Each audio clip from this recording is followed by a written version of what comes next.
আমাদের আগামী কর্মসূচি হবে গণমাধ্যমের নামের উপরে AITSC-র রাজভাস্কর্যের পদদেশে আমরা ওদের উপরে কুশপুত্তলিকা বানায় ওদের উপরে প্রস্তাব ডালবো, এই অনুষ্ঠান নিয়ে আসবো, তারপরে এদের উপর আক্রমণ করব, তাদের গাড়ি ভাঙচুর করে এই দেশে শিরোনাম হবে। মায়ের খাইলে তারা এমনি দেখাবো যে আমাকে মারছে দেশবাসী, রিক্সাওয়ালারা মারছে, দেখবেন কেমনে দেখান।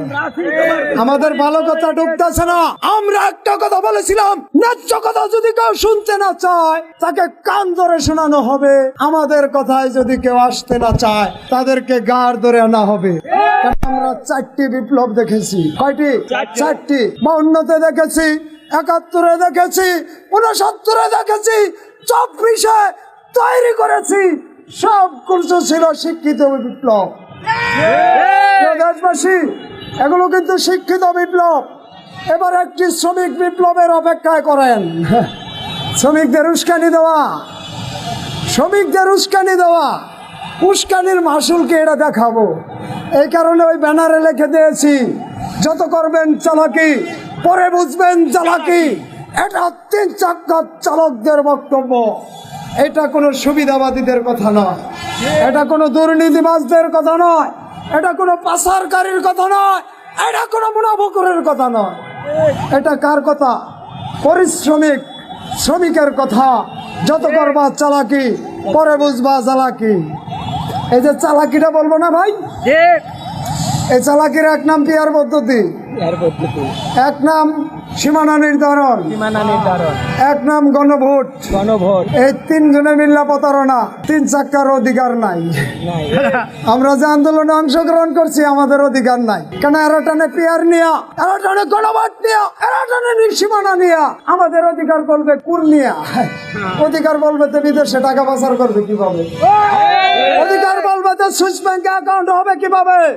অধিকার বললে বেগম পরা বাড়ি বানানো হবে না। অধিকার করলে হাজার হাজার কোটি টাকা পাচার করতে পারবেন না। আমরা এবার একটি কথা স্পষ্ট করে বলতে চাই, প্রিয় দেশবাসী, মাথার গাম পায়ে ভালিয়ে নিজের রক্ত শক্তি ব্যয় করে এদেশে জীবন ধারণ করেছি। সমস্ত জিনিসের ব্যাট দেই, এই ব্যাট কোথায় যায় এবার দেখতে চাই।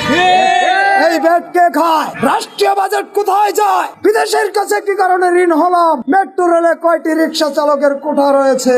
এটা দেশবাসীর সামনে ক্লিয়ার করতে হবে। বাসায় আছি, গাড়িতে আছি, বাড়িতে আছি, এবার আছিতে গরম বাতাস আসবে, এই রাষ্ট্র সংস্কার হবে, বৈষম্য দূর হবে, তারপর নির্বাচন হবে। নির্বাচন মামার বাড়ির মুয়ানাহা। 54 বছর ভোট দিছি, আপনারা খালি বিদেশে পাচার করছেন। যত উচ্চ শিক্ষিত হয়েছেন তত মাত্রার জুলুম আমাদের উপর চাপিয়ে দিয়েছেন। মনে করেছেন এই মূর্খ লোকেরা বুঝতে পারবে না। আপনারা এত টাকা পান কই? আমাদের প্রধানমন্ত্রী না ভিক্ষা করে?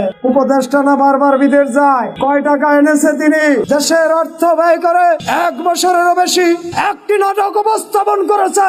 ঐক্যমত কমিশনকে ঐক্যমত দিয়ে এই রাষ্ট্র সংস্কার করা। আমরা বলছি, প্রিয় দেশবাসী, সংস্কারের রূপরেখা রিক্সা চালকদের 10 দফা, তাদের কাছে 10 দফা কাগজটি রয়েছে, উঁচু করে ধরার জন্য আহ্বান জানাচ্ছি।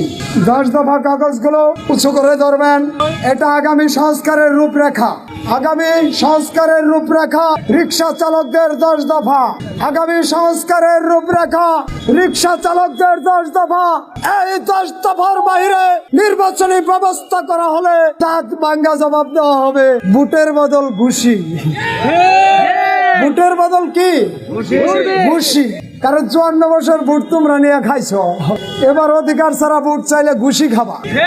এবার অধিকার ছাড়া বুট চাইলে ঘুষি খাবা। ঘুষি যেখানে গুড় চাইলে ঘুষি হয়, এইটা এখন কমিশন হয়ে গেছে। কাজ করাইলে 50% লাগে, বুট চাইলে ঘুষি হয়, এখানে কোনো টাকা লাগবে না, অধিকারের জন্য দিয়ে দিবে।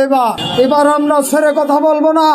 আমরা বলেছিলাম 24-এর এই বিপ্লবী দেশ সংস্কার করতে হলে 3 চাকার চালকদেরকে সঙ্গে নিয়ে চেষ্টা করুন, তাহলে সংস্কারের রূপরেখা তৈরি হবে। তারা কিন্তু সংস্কার করবে না, তারা যেভাবে সুইস ব্যাংকে অ্যাকাউন্ট করতে পারে ওই ব্যবস্থা করবে। যেভাবে একটা ব্যবসারে 5টা বানানো যায় ওই ব্যবস্থা করবে।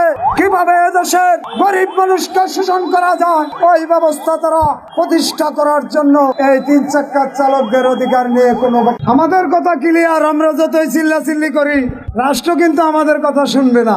আপনারা ইতিমধ্যে লক্ষ্য করেছেন, যদি কয়েকজন মানুষ সমাবেত হয় কেন্দ্রীয় রাজভাস্কর্যের সামনে, সমস্ত মিডিয়া হামাগুড়ি খেয়ে পড়ে।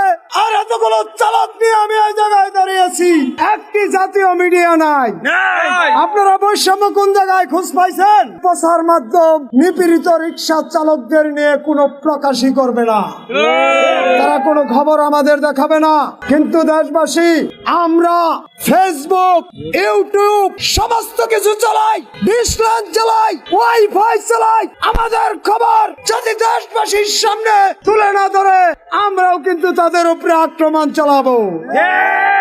আমরা তাদের উপরে আক্রমণ করে দেশবাসীর সামনে শিরোনামে আসবো। যদি ওদের গাড়ি ভাঙ্গি ওরা ঠিকই খবরে দেখাবো। কতটি উশৃঙ্খল রিক্সা চালক সাংবাদিকের উপর আক্রমণ করেছে। দেশবাসী সাক্ষী করে বলতে চায়, টিএসসি রাজভাস্কর্যের সামনে থেকে যদি আমাদেরকে নিয়ে আগামীতে খবর প্রচার করা না হয় আমরা রাজপথে আন্দোলন নিয়ে আসবো। তারপরে কিন্তু ভাঙচুরের বাইরে যাইতে পারবো না। ওই সময় যদি আপনাদের সামনে ঢালাও ভাবে তারা প্রকাশ করে যে বিপজ্জনক রিক্সা চালকেরা সাংবাদিকদের উপর আক্রমণ করেছে, দেশবাসী এই পাই তারা আপনারা প্রতিহত করবেন। আমরা কি দেশের মানুষ না? আমরা কি এই দেশের নাগরিক না? আমাদেরকে কথা বলার অধিকার নয়? আমাদের কথাগুলো কেন দেশবাসীর সামনে তুলে ধরতে জাতীয় মিডিয়া আসে না? কি কারণে আসে না? দেশবাসী আপনাদের সামনে আমরা জানতে চাইবো, আমরা কি অপরাধ করেছিলাম? 36 দিন আন্দোলনে রাজধানীতে কোনো চাকার গাড়ি ছিল না। আমরা নিজের জীবন বিপন্ন করে 26 জন চালককে বিসর্জন দিয়ে 2500 চালককে আহত করে এই স্টুডেন্টদের পাশে ছিলাম। আহতদেরকে হাসপাতালে নিয়েছি, তাদের অভিভাবকদের আনা নেওয়া করেছি।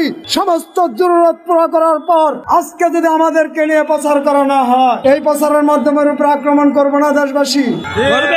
এদের উপরে প্রস্তাব করে মারা দিব। আগামী কর্মসূচি গণমাধ্যমের উপর প্রস্তাব ডালা। এই প্রস্তাব ডালা কর্মসূচির জন্য 3 চাকার চালকদেরকে আবারও ডাকা হবে। আমরা চিঠির মাধ্যমে সমস্ত মিডিয়াকে বলেছিলাম যে আমাদের উপর নিপীড়ন করা হচ্ছে, জুলুম করা হচ্ছে, আমরা কোনো অধিকারই পাচ্ছি না। আমাদের কথাগুলো দেশবাসীর সামনে তুলে ধরেন। তারা কিন্তু আমাদের কথাগুলো তুলে ধরবে না। ওই যে পিয়ার লিয়া টানাটানি লাগাইছে ওইদিকে আছে, গণভোট চায় ওদের পিছে আছে, সীমানা নির্ধারণ চায় ওদের পিছে আছে। আমরা অধিকার চাই, আমাদের পিছে কোনো গণমাধ্যম না। প্রিয় চালকবৃন্দ, আপনাদেরকে হুকুম করা হবে যে যেখানে পাবে থাকবেন। হুকুম দেওয়া মাত্রই সমস্ত সাংবাদিকের উপরে একসাথে আক্রমণ চালিয়ে দেবেন। শ্রমিকদের শক্তি বেশি না প্রচার মাধ্যমের শক্তি বেশি? আমরা এটা এবার দেখে নেব, আমরা এটা দেখে নেব। এই বৈষম্য এই দেশ থেকে দূর করব। মিডিয়া বৈষম্য আমাদের উপরে হতে পারবে না। প্রচার মাধ্যম স্বাধীন মাধ্যম হিসাবে ধরতে হবে। সবার কথা দেশবাসীর সামনে তুলে ধরতে হবে। এটা নাটক, নতুন নতুন উপস্থাপন, ঐক্যমত কমিশনের বৈঠক, জরুরি বিজ্ঞপ্তি, এত বড় বড় ঢালাও কর্মসূচি, ওই সমস্ত কর্মসূচি মিডিয়া খুব ফলাও করে দেখায়। তাদেরকে তলে তলে বান্ডিল দেয়, তাদেরকে তলে তলে বান্ডিল দেয়। নির্বাচনে গেলে এই 3 চাকা চালকদের অধিকার খাবে তারা। যারা আজকে মিডিয়ায় টাকা দিয়ে খবর প্রচার করছে তারাই আপনাদের অধিকার খাবে। এই লোকগুলোর আপনারা চিহ্নিত করে রাখবেন। কথা বললে অনেক বলা যাবে, কথা বলে কোনো লাভ নাই। একবার কাটলে যায় ভিতর দিয়ে, 10 বার কাটলে যায় বাহির দিয়ে। যার লজ্জা থাকে তাকে একবার বললে হয়, নিলজ্জকে 100বার বললে লাভ নাই। এই মিডিয়ার চোখে লজ্জা নাই। গত 15 বছর স্বৈরাচারের ক্লাব হয়েছিল, এখন আবার সেই রাজনীতিবিদদের পাও ছাটা শুরু করেছে। আমারে কিছু ইউটিউব মিডিয়া তোলে, তারা কয় আমি নাকি বিভ্রান্তিকর বক্তব্য দেই, আমি নাকি উচ্ছৃঙ্খল বক্তব্য দেই। প্রিয় দেশবাসী, উচ্ছৃঙ্খল বক্তব্য দেওয়ার সাহস এই রিক্সা চালকেরা কিভাবে পেল? আমি মোহাম্মদ ফরিদুল ইসলাম, শেরপুর জেলা নকলা থানায় মমিনাকান্দায় আমার জন্মস্থান। আমি অজপাড়া গায়ের থেকে এসেছি। অধিকার আদায় না করে রাজপথ ছাড়বো না। আমি অজপাড়া গায়ের থেকে এসেছি, অধিকার আদায় না করে এই রাজপথ আমাকে কেউ ছাড়াইতে পারবে না। আমি কিন্তু পেজ ক্লাবে যাই না, শাহবাগ মুরজা দখল করি না। বিশ্বের খ্যাতমান একটি শিক্ষাঙ্গন বাংলাদেশ বিশ্ববিদ্যালয়, এই বিশ্ববিদ্যালয়ের রাজু ভাস্কর্যের পাদদেশে যদি 3 জন মানুষ একত্রিত হয়, মিডিয়ারা লাইভ করে, শিরোনাম করে, ঢালাও ভাবে উপস্থাপন করে, শত রিক্সা চালক নিয়ে এখানে আমি দাঁড়াই, বারবার দেশবাসী দেখে, কিন্তু এই রাজু ভাস্কর্যের কোনো দাম নাই।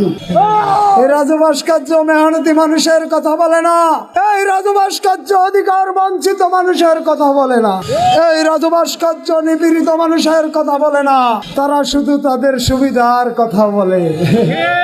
প্রিয় দেশবাসী, যতগুলো দুর্নীতি হয়েছে তার বেশিরভাগ বাংলাদেশে বিখ্যাত বিশ্ববিদ্যালয়ে পড়াশোনা করে হাজার হাজার কোটি টাকা পাচার করেছে। রিক্সা চালকরা কয় টাকার দুর্নীতি করছে?